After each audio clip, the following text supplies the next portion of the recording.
Hi, Brenna Baucum with Collective Wealth Planning here. Today, I want to talk to those of you who are heading up care for your parents as they age. This tends to be one of the more difficult transitions that my client families face. I wanted to bring you into our conversations as we plan and discuss some considerations you may want to keep in mind as you navigate this time. First, why is this important to think about?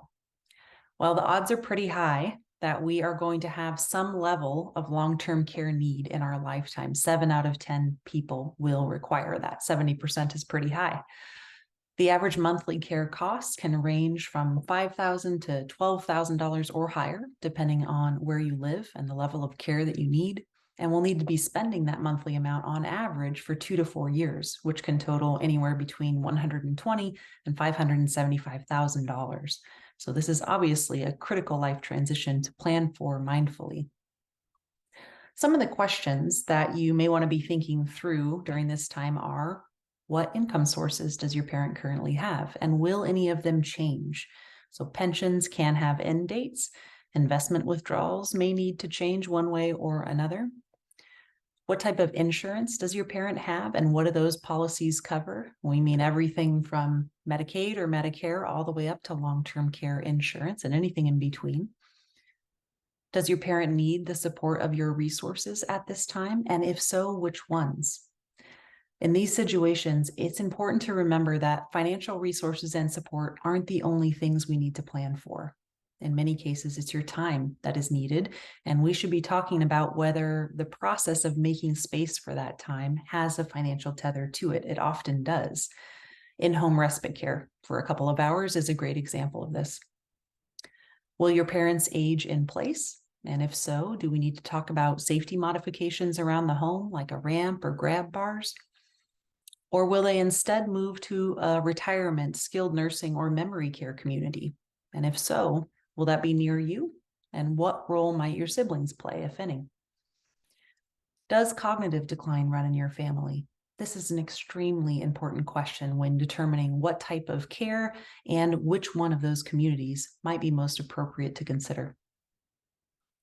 As we think through these questions, I invite my client families to help identify any financial implications of this transition.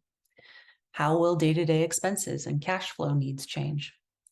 What benefits of current insurance do we have, and do we need to look at other options? So long-term care insurance is probably the most obvious that comes to mind. And if you only know one thing about long-term care, it's probably that it's expensive.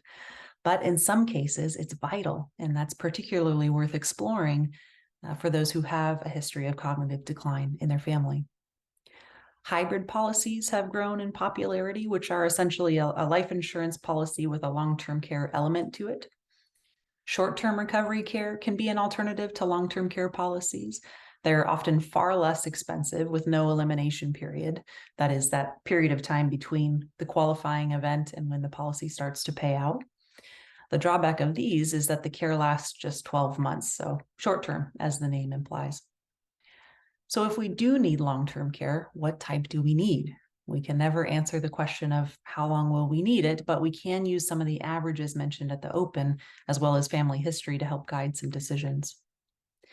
Often this transition requires updates to the estate plan. This could be trustee or successor trustee roles and beneficiary designations. Considering whether any changes need to be made to your or your parents' investments to ensure that the money is allocated prudently given these changes. And in some cases, your parents' health transition can impact your career, your retirement, and other long-term goals that you have. So it's very important to plan for that in a way that doesn't upend what you have worked so hard for.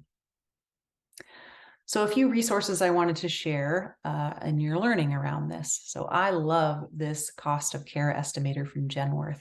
It allows you to enter in your location and get specific details on median monthly costs for at-home, assisted living, and nursing home care. Very, very useful for preliminary planning.